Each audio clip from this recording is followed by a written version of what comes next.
करते हैं, जब वो बार बार ये एसर्ट करते हैं कि औरत है और दूसरा दलित इशू।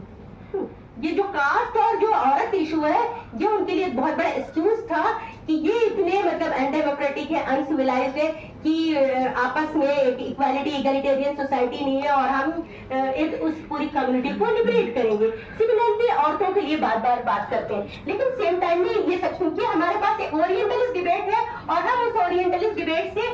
मतलब चाहे और ना चाहे उसी से गवर्न होते रहे, उसी को फॉलो करते चाहे। और लंबी रिसर्च रही है उनकी, उन्होंने काफी इसमें इन्वेस्ट किया है, अपना टाइम, इंटेलेक्चुअल अपनी सारी चीजों को इन्वेस्ट किया है पर स्टडी करने के लिए। और हम एक सब्जेक्ट की तरह हमारा ऑब्जेक्टिफिकेशन होता रहा और हम उसके लिए कोई काउंटर नहीं क्रिएट कर पाए, क्योंकि हमारे पास कोई दूसरी अप्रोच वेस्ट को देखने के लिए, एक ऑक्सीडेंटल जो कि ईस्ट जो है वेस्ट को देखता है, वो अप्रोच हमारे पास कहीं ना कहीं एब्सेंट रही है। कि उसी सेम वर्ड में, उसी सेम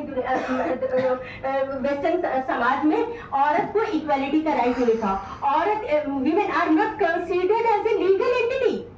एटलीस्ट जिस एशियन वीमेन की वो बात करते हैं, उनको एक लीगल एंटिटी का तो एक उनका एग्जिस्टेंस था कि वो एक वैधानिक अधिकार तो रखती थी। बट 19वीं सेंचुरी की जो औरत है, जो वेस्टर्न औरत है, उसके पास एक लीगल एग्जिस्टेंस उसकी नहीं थी, उसके पास कोई कानूनी अधिकार नहीं था। मैरी वुडस्टोक्राफ्ट तो 1792 में उनका जो पूरा उनकी जो बुक आई है, वो टॉमस पेन के उस रिस्पॉन्स की फॉर्म में आई है कि फ्रेंच रिवॉल्यूशन होता है, वहां मर्द और औरत दोनों पार्टिसिपेट करते हैं, लेकिन जब रिवॉल्यूशन खत्म होता है तो चार्टर ऑफ मेन आ जाता है, औरतों को उसमें हाफ पॉपुलेशन को, यानी कि हम सिटीजन भी नहीं एक्सेप्ट करते हैं। और उसके रिस्पॉन्स में मैरी वुडस्टोक्राफ्ट कुछ डेमोक्रेटिक राइट्स की बात करती है, कुछ लिबरल उनकी डिमांड है कि एटलीस्ट उनको इंसान तो समझा जाए, क्योंकि वो इंसान नहीं समझी जाती। क्योंकि जो पूरी ये वेस्टर्न वर्ल्ड है वो एक आइडियोलॉजी, जो जेनेसिस से जो एक आइडियोलॉजी निकली है, कर्स ऑफ यूज से गवर्न होता है। कर्स ऑफ यूज, क्योंकि जो वीमेन की जो पोजीशन है, वीमेन की पोजीशन जो है एक सेकंड क्लास पोजीशन है। ईव का क्रिएशन वो कंप्लीट ह्यूमन बीइंग के फॉर्म में नहीं हुआ है, जिस तरीके से एडम का क्रिएशन है। Adam is a complete human being. जब गॉड ने, अल्लाह ताला ने आदम को बनाया तो उसको कंप्लीट ह्यूमन बीइंग बनाया। आदम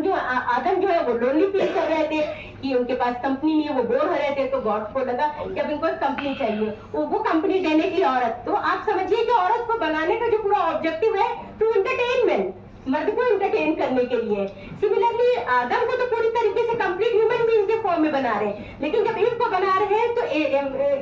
एडम की रिब से बना रहे हैं। तो जाहिर सी बात है उसकी क्रिएशन के साथ ही उसकी पोजीशन भी बन जाती है कि वो कंप्लीट ह्यूमन बीइंग नहीं। इसीलिए कैथोलिक जो पूरी आइडियोलॉजी है उसमें एक इनकम्प्लीट जीरोक्स कॉपी औरत को माना गया है। तो जाहिर सी बात है जो लॉ एंड ऑर्डर है वेस्टर्न वर्ल्ड का, वो औरत को एक कंप्लीट ह्यूमन बीइंग नहीं कंसीडर करता। औरत को वो इक्वल राइट्स नहीं है कंप्लीट सिटीजन्स के जो मर्दों को दिए गए हैं। ये 18वीं सेंचुरी में भी रहा, 19वीं सेंचुरी में रहा। जब तक जॉन स्टुअर्ट मिल की बुक वो सब्जेक्शन ऑफ ह्यूमन नहीं आ जाती, तब उसके बाद उनको बहुत सारे एटलीस्ट लीगल एंटिटी का जो उनका एक्सेप्टेंस है, उनके अभी भी उनको राइट्स कुछ भी नहीं दिए गए। हाँ, प्रॉपर्टी में उनके राइट्स वगैरह को, अदरवाइज उनके डिपेंडेंट पर्सनालिटी, उनको अपने बच्चे पर राइट नहीं होता कि उनके जो अपने बच्चे हैं उसकी गार्जियनशिप, उसकी कंप्लीट जो ओनरशिप होती है फादर की होती है। तो ये एक बेस्ट वर्ड का है जो कि डार्क साइड हम कभी नहीं देखते और हम एक ग्लोरीफाइड वर्ड के बारे में सोचते हैं, उससे हम अट्रैक्ट होते हैं उसकी तरफ से। लेकिन उस वर्ड को, क्योंकि हमारे पास ऑक्सीडेंटल जो पॉइंट ऑफ व्यू है वो ही नहीं है, हमने कभी रिसर्च नहीं किया। हम में से जितने भी रिसर्चर होते हैं, अगर कोई अमेरिका पे रिसर्च करना चाहता है, इंग्लैंड पे रिसर्च करना चाहता है, यही बैठकर गूगल फॉर्म के थ्रू पीएचडी अपनी कंप्लीट कर लेता है। लेकिन जब वहां के लोग रिसर्च करते हैं, वो पहले लैंग्वेज को सीखते हैं वहां पर, फिर वो आते हैं यहाँ की जो कम्युनिटी है उसका ऑब्जर्वेशन, वो सारी चीजें तो बहुत ही इन डेप्थ स्टडी करते हैं और उनका अपना एक जो आइडियोलॉजी है, जो उनके अपने इंटरेस्ट है, वेस्टेड इंटरेस्ट है, और उसके साथ वो रिसर्च करते हैं। इस तरीके से ओरिएंटलिज्म जो है एक कॉन्स्ट्रक्ट की गई, ओरिएंटलिज्म से जो है क्रिएट की गई, इसको बहुत खूबसूरत तरीके से एडवर्ड सईद ने अपनी बुक ओरिएंटलिज्म में बयान किया, जिसको कि यहाँ रिपीट करने की मेरी जरूरत नहीं है। और किस तरीके से इजिप्ट के कॉन्टेक्स्ट में एडवर्ड सईद बताते हैं कि इजिप्ट उनका सबसे पहले एक टारगेट बनता है कि इजिप्शियन वीमेन को जो मतलब इतनी किताबें, इतनी रिसर्च किसी और टॉपिक पे नहीं की गई जितनी हरम लाइफ पर की गई। ये कोइंसिडेंट भी होता है कि हजारों की तादाद में 19वीं सेंचुरी में बुक पब्लिश हो रही है, वो भी हरम लाइफ में, क्योंकि हरम लाइफ एक बहुत मतलब एक आसान एक्सक्यूज है ये बताना कि किस तरीके से मुस्लिम्स जो होते हैं लाइक एक तरह से उनको एक सेक्सुअली बहुत वाइब्रेंट कम्युनिटी के फॉर्म में प्रोजेक्ट करना कि ढेर सारी उनकी बीवियां होती हैं, औरतों के पास ना नॉलेज होता है ना कोई मतलब ऑप्रेस्ड होती है पर्दे के अंदर, उस तरीके से होती है केज बर्ड की तरह कि उन पर महीनों सूरज की रोशनी नहीं पड़ती, वो हिस्टीरिया की शिकार हो जाती है और वो तमाम राइट से डिप्राइव होती है। इग्नोरेंट क्रिएचर के फॉर्म में मुस्लिम वीमेन को प्रोजेक्ट करने का एक सिस्टमेटिक प्रोसेस 19th सेंचुरी में किया गया इजिप्शियन वीमेन के बारे में, और उसका रिस्पॉन्स भी वहां से मिला और उस रिस्पॉन्स के फॉर्म में ही जो इस्लामिक फेमिनिज्म जो एम्ब्रियोनिक स्टेज में 19th सेंचुरी में राशिद रिदा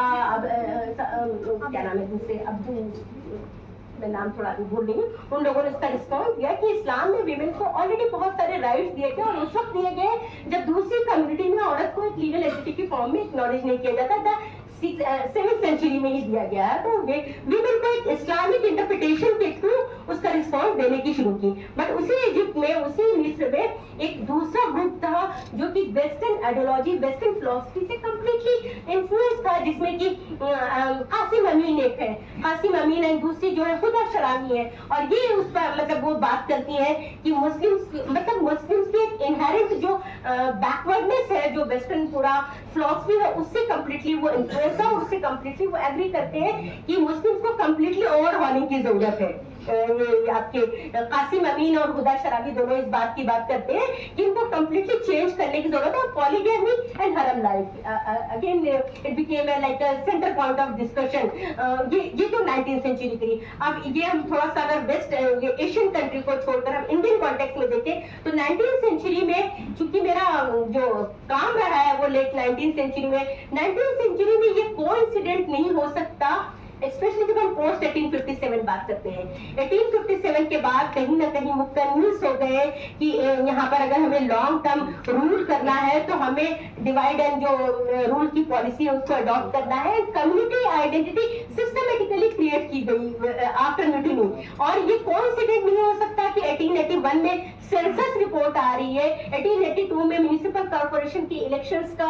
जो पूरा आ रहा है कि first time election electoral politics वहां पर इंट्रोड्यूस की जा रही है, और सेंसस की रिपोर्ट के थ्रू उन्होंने एक नए तरीके की सोशल इंजीनियरिंग शुरू की। एक जो ब्रिटिश पूरा परसेप्शन है वीमेन को क्रिएट करने का, Hindu women and Muslim women, Hindu women जो भी करती है मुस्लिम वीमेन उसके अपोजिट होगी, मुस्लिम वीमेन जो करती है हिंदू वीमेन उसके अपोजिट होगी। Census report first time census report 1881 में आ रही है, फिर उसके बाद डेसिनियर सेंसस रिपोर्ट है 1891, 1901, और हर सेंसस रिपोर्ट में ये बात कही जा रही है कि मुस्लिम्स आर इंक्रीजिंग रैपिडली और loose character, Hindu women used to accept Islam. तो मतलब एक तरह से ये जो सिस्टमैटिक जो डिवीजन है, कम्युनल डिवीजन है, वो सेंसस रिपोर्ट के थ्रू किया जाता है, और एक नए तरीके की आइडेंटिटी पॉलिटिक्स इंडिया में एंटर कर दी गई, और स्टेट स्पॉन्सर्ड जिसको कहा जाए तो बेहतर है, वो तमाम गवर्नमेंट रिपोर्ट, वो गजेटियर, उन सब के थ्रू मुस्लिम वीमेन को एक टारगेट के तौर पर, मुस्लिम वीमेन को एक अनसिविलाइज्ड क्रिएचर के तौर पर, और ये वाइट मेन बर्डन है। 19th सेंचुरी में एक दूसरा भी चेंज आ रहा है कि स्विस कैनाल ओपन हो रहा है। स्विस कैनाल ओपन होने के साथ बड़ी तादाद में यूरोपियन वीमेन जो एशियन कंट्री की तरफ आ रही, क्योंकि जो ट्रैवल का जो पूरा टाइम पीरियड है वो रिड्यूस हो गया है, तब औरतों के लिए सफर करना लंबा से समुद्र के रास्ते से सफर करना बहुत आसान हो गया, वो आ रही। तो वाइट वीमेन को ये एक रिस्पॉन्सिबिलिटी दी गई कि आप इंक्रोच करिए जनाना सिस्टम में, आप इंक्रोच करिए इनकी घरों में जाकर उनके बारे में रिसर्च करिए और ये करिए। फिर उस पर मतलब बड़ी तादाद में किताबें रिसर्च हो रही है मुस्लिम वीमेन के ऊपर, हरम लाइफ के ऊपर, जनाना सिस्टम के ऊपर, यहाँ तक कि गवर्नमेंट की रिपोर्ट भी 1868 की हैंडफुल रिपोर्ट है, एजुकेशन की रिपोर्ट है, और उस रिपोर्ट में कहा जा रहा है कि जनाना स्कूल जो अटैक किया जा रहा है मुस्लिम औरतों के साथ, और जो नेशनल स्कूल है वो हिंदू औरतों के साथ, कि हिंदू औरतें मुस्लिम औरतों के साथ पढ़ना नहीं चाहती, इसलिए इन दोनों के लिए दो सेपरेट स्कूल है। यानी नेशनलिज्म का जो टैग है हिंदू वीमेन के साथ, जनाना जो पर्दा नशीन औरतों की इमेज है वो ब्रिटिश की क्रिएट की हुई मतलब ये इमेज है। ये तो हिस्टोरिकल रहा, और आप देख सकते हैं कि जो कुछ भी हिस्ट्री में की गई उसका कहीं ना कहीं रिपरकशन हम आज भी उसमें देख रहे हैं कि 1881 से वो डिबेट शुरू हुई सेंसस रिपोर्ट की कि मुसलमान बड़ी तेजी से बढ़ रहा और एक वक्त ऐसा आएगा कि आउट नंबर कर जाएंगे, और मतलब कि चूंकि अब डेमोक्रेसी भी आ रही है तो जाहिर सी बात है कि थ्रेट क्रिएट कर रहा है मेजॉरिटी कम्युनिटी के ऊपर भी और माइनॉरिटी कम्युनिटी के ऊपर भी प्रेशर। तो इसने कहीं ना कहीं वो एक बहुत इंपॉर्टेंट रोल प्ले किया कम्युनिटी को सेपरेट करने के लिए, सेपरेट आइडेंटिटी क्रिएट करने के लिए। And unfortunately Muslim women became a most target of this, कि उसका एक टारगेट इसलिए बन गई क्योंकि मुस्लिम वीमेन के सामने दूसरे तरीके की भी बहुत बड़े चैलेंज थे। आफ्टर पार्टीशन वो चैलेंज और भी बढ़ गए कि जब इस्लामिक पाकिस्तान बन गया और सेकुलर इंडिया बन गया, और यहाँ पर एक अलग तरीके की थी कि वो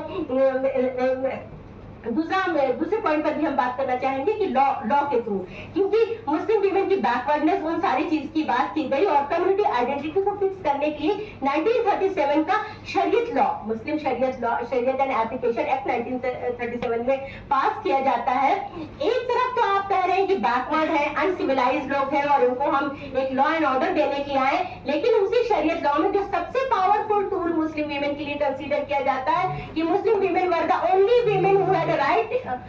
लाइक टू प्रॉपर्टी का इनहेरिटेंस राइट्स का मुस्लिम वीमेन के पास ही उस वक्त तक था, बाकी किसी कम्युनिटी किसी औरत के पास नहीं था। उस राइट को वहां ऑप्शनल कर दिया गया, कि ऑप्शनल इसलिए कर दिया गया कि अगर वो चाहे मुस्लिम तो शरीयत लॉ से गवर्न हो, और अगर चाहे तो कस्टमरी लॉ से। आपको पता है कि कस्टमरी लॉ कितने ऑप्रेसिव होते हैं, मतलब वीमेंस के राइट्स को किस तरीके से एक्नॉलेज करते हैं, स्पेशली इनहेरिटेंस राइट्स में जो कस्टमरी लॉ है वो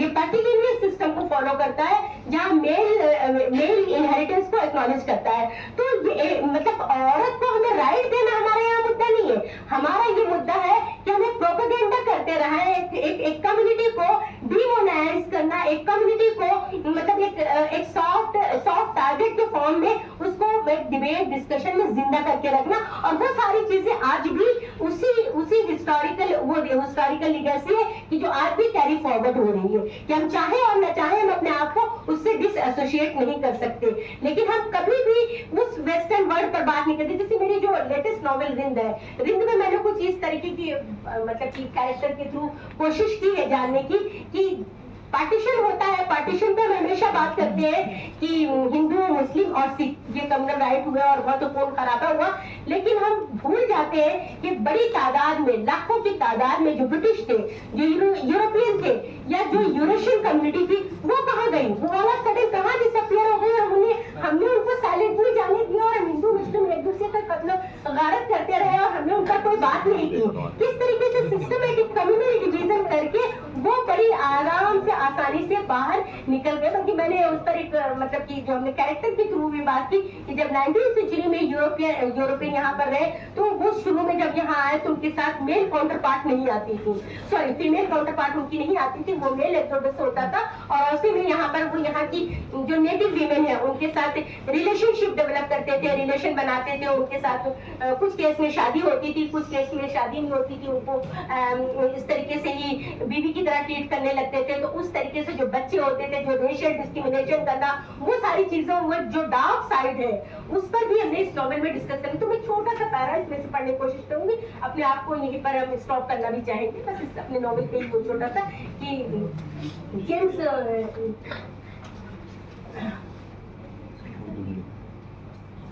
कुछ ऐसा ही जेम्स के साथ भी हुआ। मशरिकी महकूमों की खिदमत में उसे ऐसा निकम्मा बना दिया कि अब वो कोई काम ही खुद से नहीं कर सकता था। यहाँ आने के बाद उसने कभी पलट कर इंग्लैंड जाने की न सोची। कहाँ हिंदुस्तान में साहब की साहिबियत, कहाँ इंग्लैंड में एक आम इंसान की जिंदगी, वो भी निचले तबके का अदना सा इंसान। आम फौजी को न शादी की इजाजत थी, न वसत में था कि वो इंग्लैंड जाकर अंग्रेज लड़की से शादी करने का ख्वाब पूरा कर पाए। उन्हीं गरीब फौजी दस्तों में जेम्स भी एक ऐसा ही सिपाही था जिसने कुछ साल तक एक मुकामी लड़की के साथ ताल्लुक बनाने और उसे अपने करीब लाने और उसे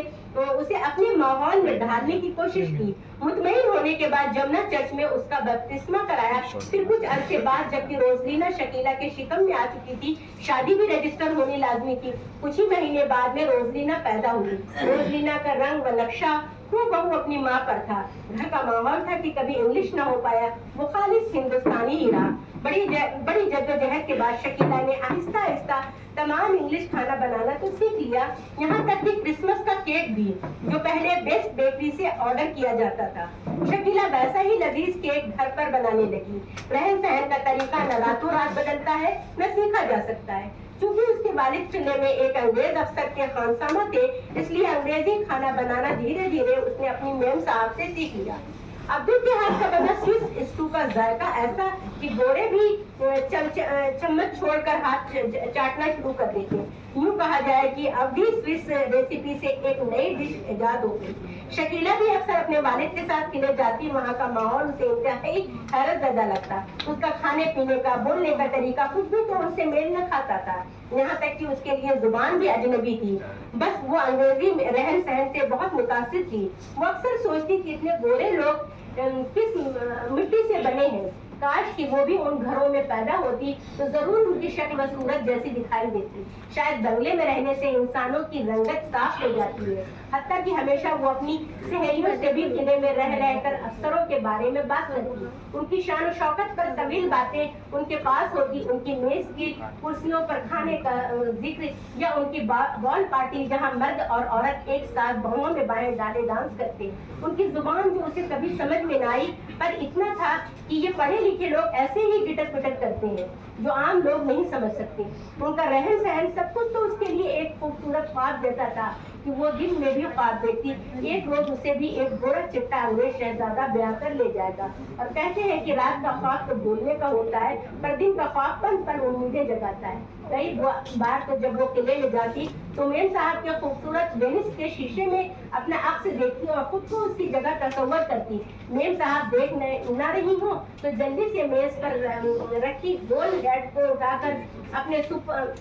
सर पर पहन के तरह तरह के मुंह बनाकर गोरी मेम साहब की नकल करना उसकी आदत में शुमार हो चुका था। एक जो वेस्टर्न सिविलाइजेशन के साथ जो इनकाउंटर, मतलब एक लंबा डिस्कशन है, जो कैरेक्टर है किस तरह से यहाँ पर जो लोअर सोशल ऑर्डर से मुस्लिम्स थी उन औरतों के साथ ताल्लुक बनाया, और जो लोअर सोशल ऑर्डर से हिंदू कम्युनिटी की औरतें थी उन औरतों से। लेकिन जब बाद में वापस वो इंग्लैंड जाते हैं वो तमाम औरतें यहीं छुटी रह गई। मतलब 1947 के बाद एक बड़ी तादाद में नेटिव क्रिश्चियन औरतें यहाँ पर छुटी रह गई। वो बच्चे अनवांटेड रहकर रह गए। मतलब वो सिविलाइज वर्ड, और उसका हम उसके रिजल्ट हमें देखने को मिल रहा है आज के भी दौर में। एपिस्टीम साइड में हम देख रहे हैं कि किस तरीके से छोटी बच्चियों का सेक्सुअल एक्सप्लॉयटेशन किया गया है, जैसे एक सेक्स ट्रैफिकिंग का जो पूरा वो सब हिस्टोरिकली होता रहा, लेकिन बहुत ही सिस्टमेटिक तरीके से वो डार्क दुनिया ईस्टर्न पीपल से